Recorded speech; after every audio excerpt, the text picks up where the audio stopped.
नमस्कार, मी प्रतीक्षा. DNA मराठीमध्ये आपलं स्वागत. नीट परीक्षेत कमी गुण मिळाल्यानं गळफास घेऊन आत्महत्या केलेल्या जलालपूरच्या अंकिता सांगळे या विद्यार्थिनीच्या घरी खासदार निलेश लंके यांनी सांत्वनपर भेट दिली आहे. दरम्यान निलेश लंके यांनी अंकिताच्या मृत्यूला सरकारला जबाबदार धरले आहे.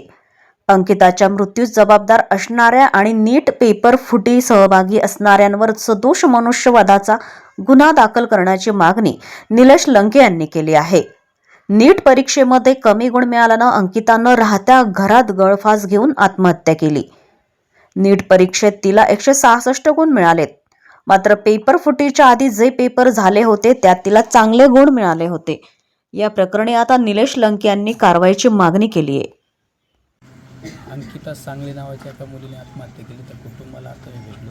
त्या मुलीने सुसाईड नोट लिहून ठेवली. त्या नोटमध्ये उल्लेख केला की ही घरची परिस्थिती, नीट परीक्षा पहिला पेपरमध्ये ज्यावेळेस पेपर फुटी झाली, नंतरच्या पेपरमध्ये तिला कमी मार्क पडल्यामुळं आत्महत्या केली. या सगळ्या गोष्टींना जबाबदार जर कोण असेल तर सरकार जबाबदार आहे.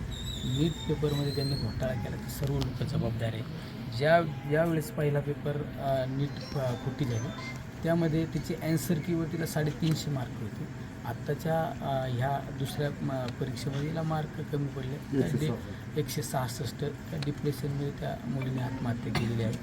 या सगळ्या गोष्टीला जर जबाबदार कोण असेल तर मी काल पण आंदोलनामध्ये सांगितलं, आज पण सांगतो, ज्या माझ्या 23 विद्यार्थ्यांनी आत्महत्या केली, या आत्महत्या करण्यात जबाबदार कोण जर असेल तर ज्यांनी पेपर फुटीमध्ये ज्यांचा रोल होता, ज्यांचा संबंध आला, त्या सगळ्यांवर मनुष्यवादाचा गुन्हा दाखल झाला पाहिजे. ही आमची प्रामुख्याने मागणी आहे.